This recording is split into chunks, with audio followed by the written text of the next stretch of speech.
ओम सच्चिदानंदरूपाय विश्वोत्पत्त्यादिहेतवे तापत्रय विनाशाय श्रीकृष्णाय वयं नमः। आदरणीय भक्त सज्जन वृंद, जय श्री राधे, जय श्री कृष्ण। सादर नमन। आउनुहोस् भगवानका श्री चरणमा साष्टाङ्ग नमन गर्दै हामीले आजको यो सत्सङ्ग कार्यक्रमलाई प्रारम्भ गरौँ। पूर्व प्रसङ्गमा हामीले श्रवण गर्दै थियौँ हिरण्यकशिपुले आफ्ना अनुयायीहरूलाई पृथ्वीमा पठायो। सबै भक्तहरूलाई, ब्राह्मणहरूलाई, साधुहरूलाई, गाईहरूलाई सताउनको लागि र आफू स्वयं तपस्या गर्न भनेर वनमा गयो। एउटा रुखमुनि बसेर तपस्या गर्न लागेको थियो वनमा गएर। तर स्वर्गमा देवताहरूमा खलबली मच्चियो। यो त त्यसै पनि आततायी छ और शक्तिशाली छ, हामीलाई जित्न मुस्किल छ। अब त्यसमाथि तपस्या गरे बल प्राप्त गरौँ, शक्ति प्राप्त गरौँ भने यसले के गर्ला? यसले हामीलाई स्वर्गमा टिक्न दिँदैन। यसको तपस्यामा विघ्न गर्नुपर्छ। कसरी गर्ने? सबै देवता मिलेर गुरु बृहस्पतिका पासमा गए। गुरु बृहस्पतिजीले भन्नु, चिन्ता नगर, म केही उपाय गर्छु। एउटा सुगाको रूप लिएर जानुभयो। जुन रुखमुनि बसेर यो तपस्या गर्न नेत्र बन्द गरेको थियो, ध्यान गर्न सुरु मात्रै गरेको थियो। और त्यो सुगा गएर त्यो डालीमा बसेर, उसकै अगाडिपट्टिको डालीमा अब त्यतैतिर फर्केर, त्यसैतिर फर्केर सुगाले के भन्न लाग्यो?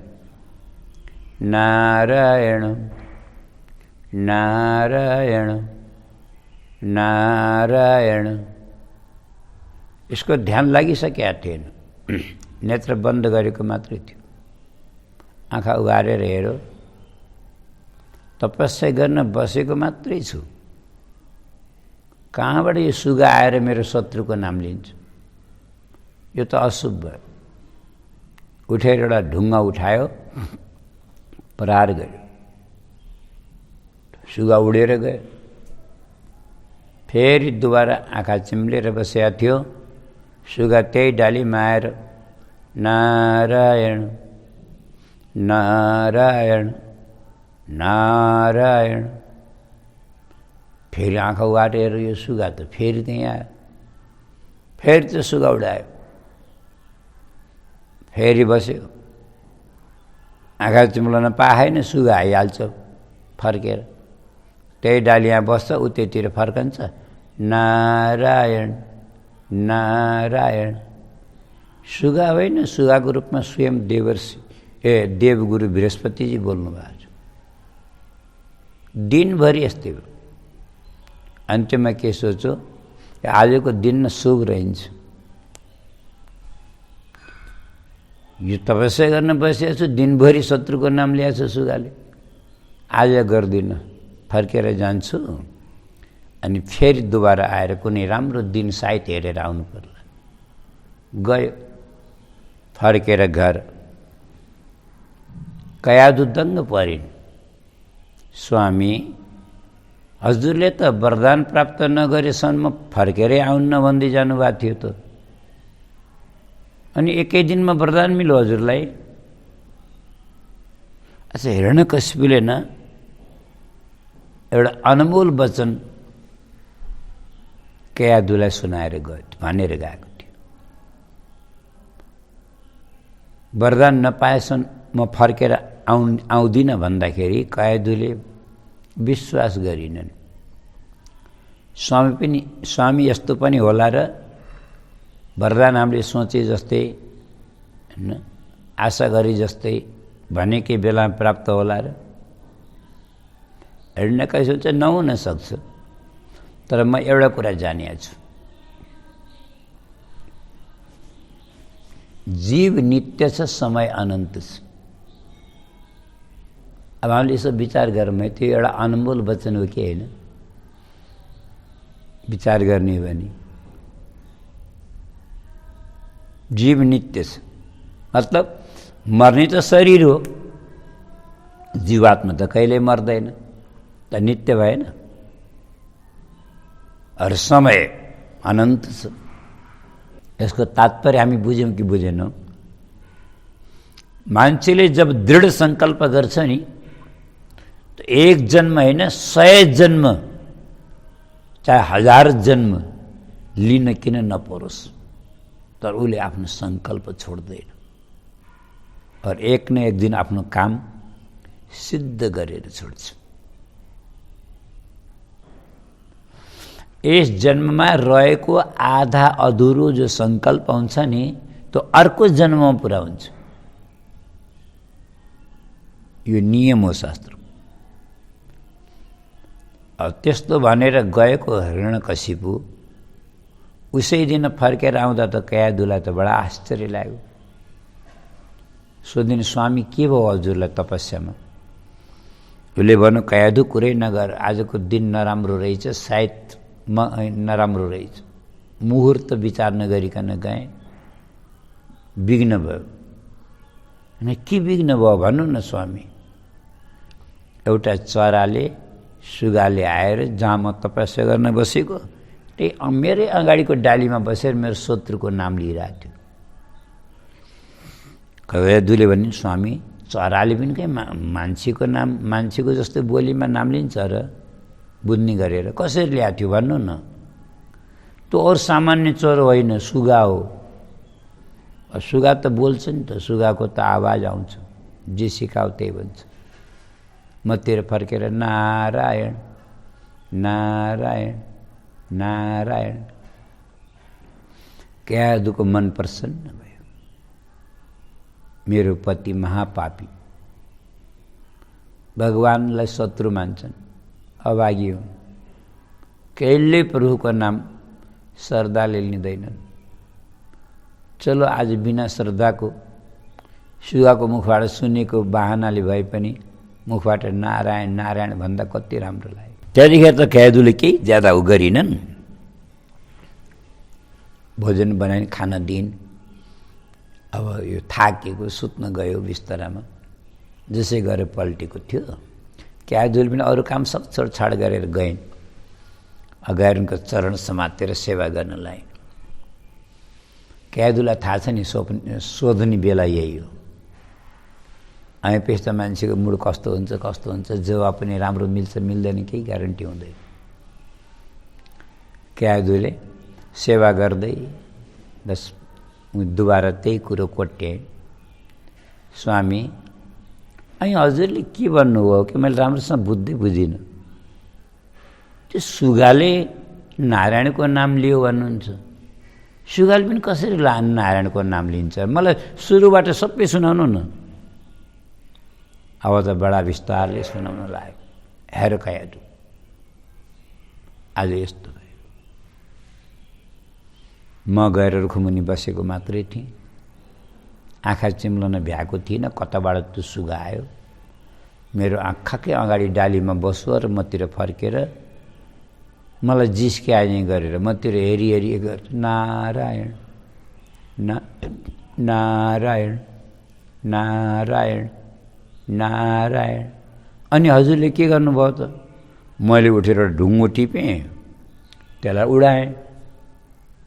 अनि फेरि के हुने? फेरि मैले बसेँ, आसन लगाएर नेत्रबन्ध गरेर जसै ध्यान गरेँ ब्रह्माजीको, ब्रह्मणे नमः ब्रह्मणे नमः भन्न कि भ्याएको थिएँ, त्यो त फेरि त्यहीँ आएर बस्यो। आएर मतिर फर्केर त्यही पहिला चाहिँ गर्छ, नारायण नारायण नारायण। अनि हजुरले के गर्नुभयो? मैले दुबारा फेरि उडाएँ। अनि मतलब कुरो बुझ्यौँला कि हामीले यो कयाधुले जानी जानी बुझेर पनि अनि अनि अनि गरी गरी त्यसका मुखबाट कमसे कम 108 बार भगवानको नाम निकालिन् यही बहानाले। त्यसै त यसले कहिले नारायण नारायण गर्नेवालै होइन यो, तर आज यसका मुखबाट 108 बार नारायणको नाम आयो। एउटा कुरा बताऊँ, गुरुजनहरूबाट सुनेको कुरा भने काम चाहे जतिसुकै नराम्रो केला नहोस्, घृणित निन्दित अशुद्ध केला नहोस्, तर जुन कामका साथमा भगवानका नामको सम्बन्ध हुन्छ त्यो काम मङ्गलमय हुन्छ, त्यसको परिणाम उत्तम। त्यही भयो यहाँ कयाधु उसै दिन गर्भवती भइन् र कयाधुका गर्भमा भगवानको परम भक्त प्रहलाद आए। प्रहलाद नत्र यसका पुत्र त अरू पनि त थिए नि, हलाद, अनुहलाद, समलाद, तो प्रहलाद मात्र किन भक्त भए? भगवान का परम भक्त प्रहलाद गर्भमा आए। यो दुबारा फेरि अर्को राम्रो साहित्य हेरेर तपस्या गर्न गयो मन्द्राचल पर्वतमा, कोही एउटा कन्दरामा गएर यसले कस्तो तपस्या गर्यो। सुखदेव स्वामी भन्नुहुन्छ, राजन सतेपे मन्दर दुर्ण्याम तपः परममा स्थितः, सतेपे मन्दर दुर्ण्याम तपः परम दारुणम, ऊर्ध्वबाहुर ऊर्ध्वबाहु ये दुवै भुजा यसरी आकाशमा उठाएर, नभो दृष्टि ये आफ्नो दृष्टि आकाशमा टिकाएर गडाएर, ऊर्ध्वबाहु नभो दृष्टि पादाङ्गुष्ठ श्रुता बनी, चरणका अंगुठाले पृथ्वीमा टेकेर, अनि एउटा अंगुठाले मात्रै, पुरा चरणले होइन, एउटा अंगुष्ठले धरतीमा टेकेर, बाँकी पुरा पैताला पनि उठाएर, कुर्कुच्च पनि माथि उठाएर, पुरै शरीर यस्तरी आकाशमा नजर गडाएर यस्तरी तपस्या। रुखको ठुटो जस्तो अचल भएर यसका शरीरमा धमिराले र कमिलाले गोलो बनाउँदाखेरि पनि यसलाई हलचल गरे।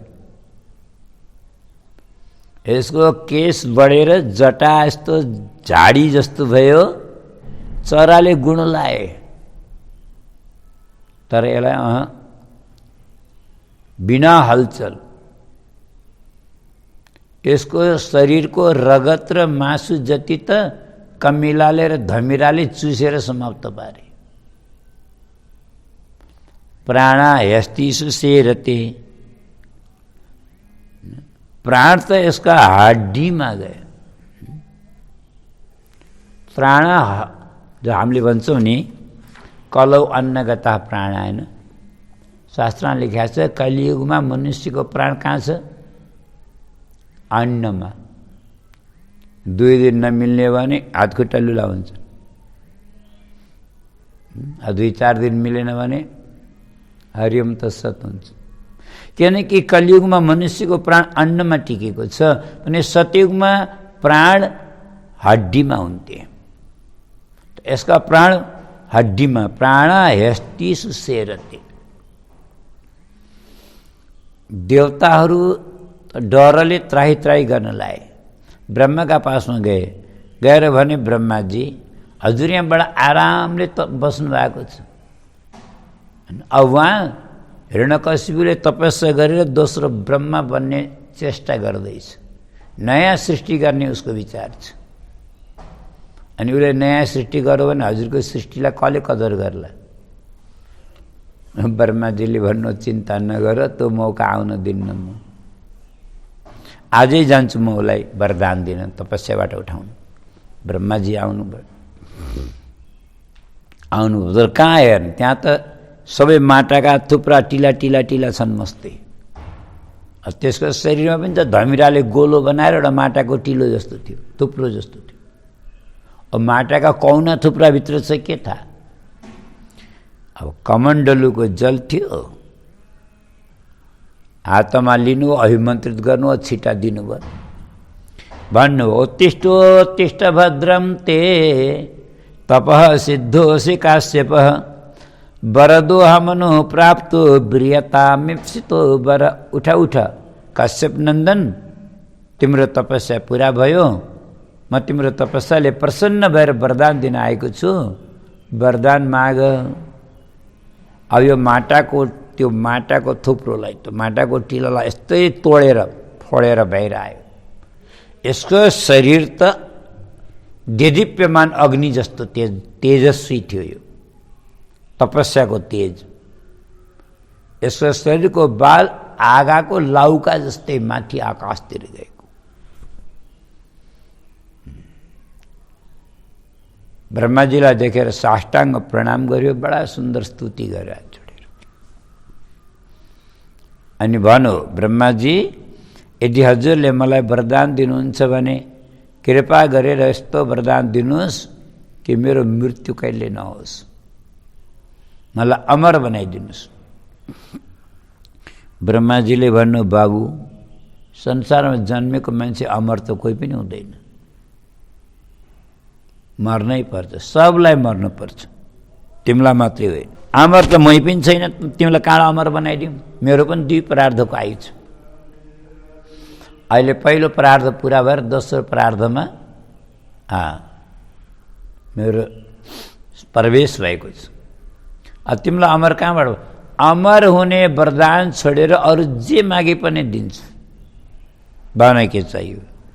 त्यसो भए मलाई यस्तो वरदान दिनुहोस्, नान्तर बहि दिवा नक्तम, घरको भित्र पनि नमरौँ, घरको बाहिर पनि नमरौँ, और जमिनमा पनि नमरौँ र आकाशमा पनि नमरौँ, अथवा दिनमा पनि नमरौँ, रातमा पनि नमरौँ।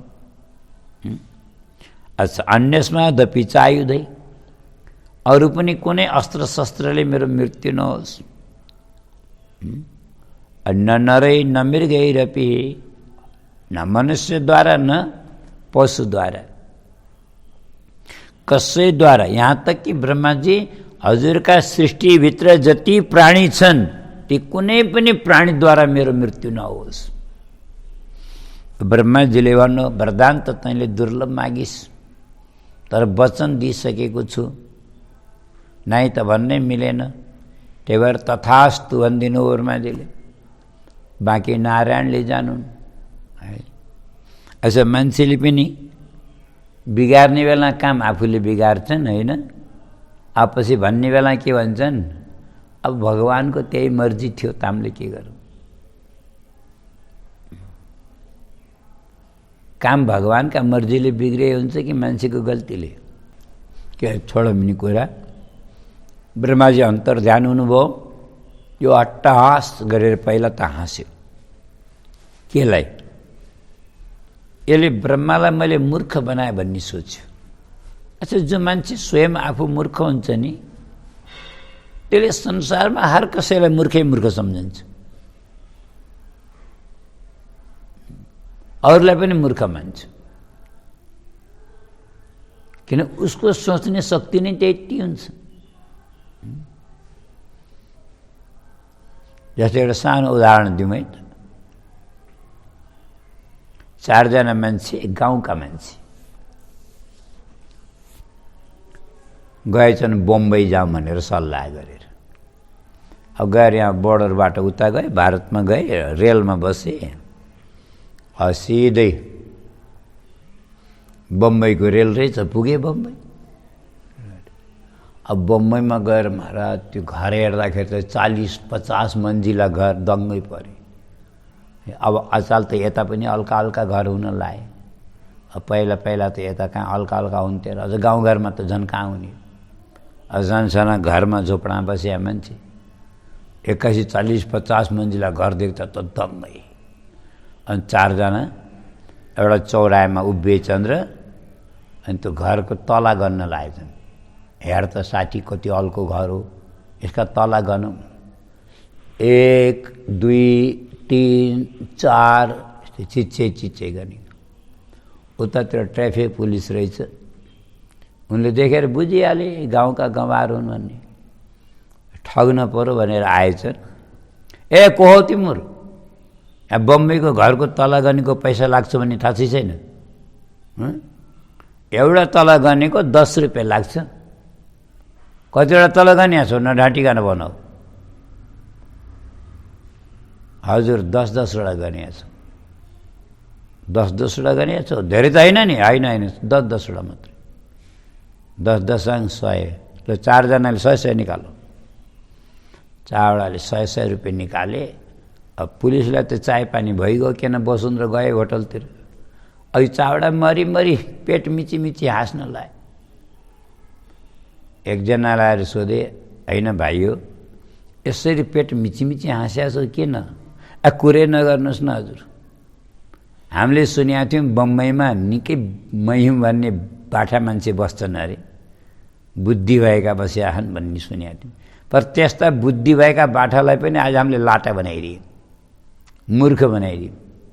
होइन कसरी भन्नुहुन्छ?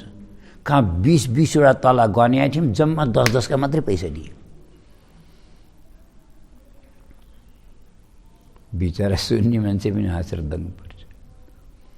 त भनेको तात्पर्य हो, बिचरा आफू मूर्ख भएको थाहा छैन, अर्कालाई त्यस्ताले पनि अर्कालाई मैले मूर्ख बनाए भन्छ। अहिले एउटा कुरा सोचौँ, जसले अर्कालाई मूर्ख बनाए भन्छ, जसले अर्कालाई ठगे भन्छ, इमान्दारले बताउने भने कसलाई ठग्या हुन्छ भन्नु त? जो ठग्नेवाला हुन्छ त्यही ठगिया हुन्छ। परिणाममा हो कि हेर्ने विचार गरौँ त। खेर छोडौँ यिनी कुराहरू। त्यस्तै हिरण्यकशिपु पनि ब्रह्माजीलाई मैले ठगेँ, मूर्ख बनाएँ भन्छ। अमर हुने वरदान दिन्न भन्थे, अब मैले घुमाइ फिराइकन यस्तो वरदान मागेँ, ब्रह्मालाई मूर्ख बनाएर म अमर भइहालेँ। किन? उसले मृत्यु आउने बाटै देखेन। जहाँबाट मृत्यु आउने उसले बाटो देखो, उसले बस त्यहीँ वरदानको प्लास्टर लगाइदिइहाल्यो, बाटै छेकिदियो, अमर भए भन्ने ठान्यो। त्यही भएर त ज्यादा माइतियो नि। मान्छेलाई मर्छु भन्ने जब डर हुँदैन नि, त फेरि मान्छे मातिन्छ। यो उन्मत्त भएर यसले प्रमादवश मान्छेको अपमान गर्न लाग्यो। तानाशाही राजा भयो, निरङ्कुश शासन गर्यो।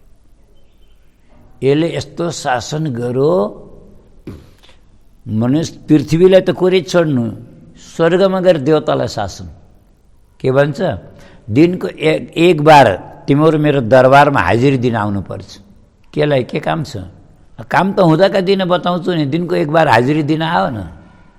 जहिले जे काम हुन्छ त्यही काम गराउँछु मैले। अब काम नभए पनि हाजिरी दिएर फर्कनु। समुद्र लगाएर शासन, भित्र जति रत्न छ सब ल्याएर मेरो दरबारमा हाजिर हुनु। पृथ्वीलाई शासन, नजोतिकन किसानले बिउ छर्यो भने पनि उमारेर फलाउनु पर्ने। एउटा किसानले हलो काँडा लिएर खेत जोत्न जाँदै थियो, बाटा हिरण्यकशिपु भेट भयो। कहाँ जान लागेको? सरकार हलो जोत्न खेतमा। केलाई? नजोतेर के खानेहरू? जोत्न पर्दैन, बिउ फालो, उम्रेन भने मलाई भन्नु, धरती र मैले जाने छु। यस्तो आपत महाराज। अब श्वास स्वदा सब बन्द भयो। मान्छेले कहाँ तक सहनु? असह्य भयो। पीडा देवताहरूलाई कष्ट भयो, सब दुखी भएर भगवानका शरणमा गए। प्रभु, यो अन्याय कहिलेसम्म सहने हो हामीले? यसको अत्याचार कहिलेसम्म हुन्छ? भगवानले भन्नु, देवता हो चिन्ता नगर, यसको न पापको घैँटो भरिसकेछ, फुट्न मात्रै बाँकी छ। भगवानले यहाँ एउटा अनमोल वचन भन्नुभएको छ। यदा देवेषु वेदेषु गोषु विप्रेषु साधुषु धर्मे मयि च विद्वेष सभा आसु विनश्यति। यो वास्तवमै अनमोल वचन, यो अमृत वचन। के भन्नुहुन्छ? यो हिरण्यकशिपुको कुरा होइन, यो चाहे जोसुकै होस्, चाहे देवता हो, चाहे मनुष्य हो, चाहे दैत्य हो, चाहे दानव हो, असुर हो, राक्षस हो, जोसुकै होस्, जो मान्छेले देवतासित, वेदसित, गाईसित, ब्राह्मणसित र साधुसित अनि धर्मसित, भगवानसित र भगवानका भक्तसित जब द्वेष गर्न लाग्छ र विद्रोह गर्न थाल्छ, द्रोह गर्न लाग्छ, त भगवान भन्नुहुन्छ जति धर्मात्मा भए पनि, तपस्या गरेको भए पनि सभा आसु विनश्यति, त्यसको आयु नष्ट हुन्छ। त यसले पनि अरू सब पाप गरिसक्यो, बस एउटा पाप गर्न बाँकी छ, मेरो भक्तलाई सताउन बाँकी छ। अरू जुन नै यसले मेरो भक्तलाई सताउँछ फेरि यसलाई मैले सहन गर्न सक्दिनँ, यो बाँध्दैन। अब भक्त कहाँ छन् भन्नु होला? भक्त त यसैका घरमा, यसैका घरभित्र। यसको तात्पर्य के हो बुझौँ है हामीले। काल भनेको कोही बाहिरबाट आउने कुरा होइन कि, काल त आफ्नै घरभित्र छ। अच्छा, एउटा अझै मान्छेको सबभन्दा ज्यादा मोह जहाँ हुन्छ नि, काल पनि त्यहीँबाट आउँछ। बडा तीतो सत्य। यसका 4 पुत्र छन्, हलाद, अनुहलाद, सम्लाद और प्रहलाद। प्रहलाद सबैभन्दा साना हो उमेरमा, तर गुणमा गुणैर महदुपासक। गुणमा त ऋषिमुनिहरूले पनि यिनको गुण गाउँछन्, यिनको प्रशंसा गर्छन्। सबैभन्दा जेठा छन् गुणमा, पर उमेरमा सबैभन्दा साना छन्। सुखदेव स्वामी भन्नुहुन्छ 5 वर्षको उमेरमा यिनी कस्ता छन् भन्दा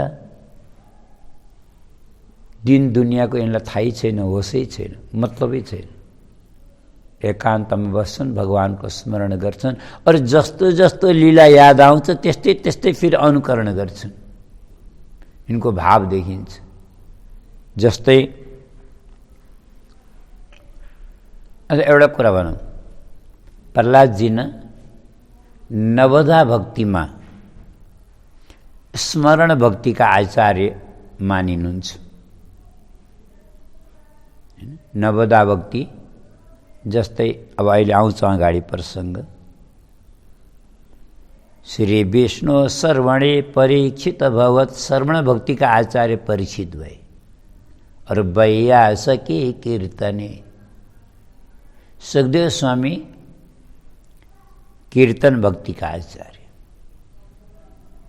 एवर सुखदेव स्वामी को कथा को कोई तुलना छैन, कोई जोड़ा छैन, बेजोड़ छ। प्रहलाद स्मरणे, तो प्रहलाद जी स्मरण भक्ति का आचार्य। तो वहाँ को कस्तो स्वभाव छ भने जहाँ एकान्त मिलो, स्थान मिलो, त्यही बसेर स्मरण गर्न लाग्ने। अनि त्यो स्मरणमा जस्तो याद आउँछ त्यस्तै अभिनय गर्ने। जस्तै उदाहरणको लागि भनौँ है, भगवान बालकृष्ण मित्रमण्डलीहरूका साथमा एउटा गोपीका घरमा चोरी गर्न जानुभएछ, नौनीको माखन चोरी। भगवानले माखनको चोरी किन गर्नुहुन्छ यो प्रसङ्ग त हामी उही वर्णन गरौँला 10वां स्कन्धमा नै, तर अहिले यति मात्रै बुझौँ। यो त प्रहलादजीको चिन्तनको कुरा, स्मरणको कुरा हो। प्रहलादजीको स्मरणमा ध्यानमा आएको लीला हो यो। मित्रमण्डलीका साथमा बाल गोपाल आज गोपीका घर जानुभएको छ। भगवान गएर लुक्नु भयो।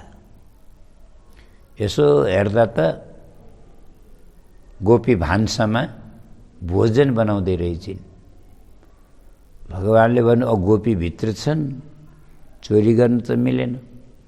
गएर ढोकाको आडमा कुनामा लुकेर बस्नुभएछ। ग्वाल मण्डलीले बाहिर बस, तिम्रो गोपी निस्केर जान्छ र म तिमीलाई ताली बजाउँछु अनि भित्र आउनु। यिनीहरूलाई बाहिरै छोड्नु, आफू गएर ढोकाको कुनामा चपेटामा गएर बस्नुभयो। गोपी कतिखेर बाहिर जान्छ, पानी भर्नु जाने, यिनी पहिला त पँधेर जान टाढा जान पर्छ पानी लिन, घाँस लिन। गोपी जाली र चोरी गरौँला भनेको त गोपी भोजन बनाउन लाग्यो कि गोपी कहाँ जानी फुर्सद हुने हो। अब सब्जी बनाउनलाई कडाई बसाइछन्, कडाईमा घिउ हालिछन्, अनि त्यो खरिएको घिउमा रातो खुर्सानी झानिछन्। अनि खुर्सानी झानेपछि के हुन्छ? त्यसको खार आउँछ कि नै? अब खार आयो त भगवानले त आछ्यौँ खटाउन सक्नु भएन। नाक थुन्दा थुन्दै भित्रबाट झन् जोडले आएछ, आछ्यौँ। अब जसै आछ्यौँ आयो, गोपीको सातो गयो। को भन्दा भगवान निस्केर भाग्नु भयो। ए चोर चोर चोर चोर। अब प्रहलादजी एक्लै कोठा स्मरण गरे, खिलखिलाएर हाँस्छन्। हाँसो लाए क्वचित हाँस्छन्। अनि हाँस्दै अनि उनको चिन्तन चलिरहन्छ, उनको स्मरण चलिरह। अनि के देख्छन्? गोपी हातमा एउटा बेतको छडी लिएर भगवानको पिछा गर्दै गइन्। अनि के रहेछ? जेठको महिना। अच्छा, आजभोलि जेठको महिनामा अब तराईको गर्मी, वृन्दावनको गर्मी गएकालाई थाहा छ कस्तो हुन्छ। पिच गरेको बाटो नै त्यो डाबर त्यो अलकत्र पौलन्छ। कति तातो होला त्यो बाटो। अब भगवानका चरणमा जुत्ता छैनन्। भगवानका पैताला फोक्का परे। प्रहलादजीलाई आँसु आयो। अब भर्खर खिलखिलाएर हाँस्दै थिए, अब भर्खर रुन लाए। गोपीलाई पनि माया लागेछ, हैन? गोपीलाई पनि माया लाग्यो। अनि गोपीले भनिन्, हे माधव, आतप तापित भूमौ, आतप तापित भूमौ, हैन? माने घामले, आतप भनेको घामले, तापित भूमौ, यस्तो तातेको भैँमा बाटामा तिमी बिना जुत्ताको माधव माधव माधव, हे माधव माधव। अच्छा, माधव जोडेर लेखेपछि के भयो? जोडेर लेखेपछि माधव भगवानको नाम भयो। अनि त मालाई अलग गर्नु, धवलाई अलग गर्नु के हुन्छ? मा भनेको न, धव भनेको दगुरा। घामले तातेको भैँमा बिना जुत्ता चप्पलको हे माधव तिमी न दगुर, तिमी न दगुर, तिम्रा पैतालामा फोक्का पर्यो, म केही गर्दिन, तिमी न दगुर भन्छ। कस्तो दिव्य भाव हो 5 वर्षका भक्त प्रहलादको भाव। यस्तो अद्भुत। यहाँ तक कि सुखदेव स्वामी त के भन्नुहुन्छ? कृष्ण ग्रह गृहित आत्मा नवेद जगदी दृश्य। श्री कृष्ण रूपी ग्रहले यिनको आत्मालाई ग्रसेको छ। यिनलाई संसारमा के भइरहेको छ यो पनि ज्ञान छैन। अब अगाडिको प्रसङ्ग अर्को भागमा निवेदन गरौँ।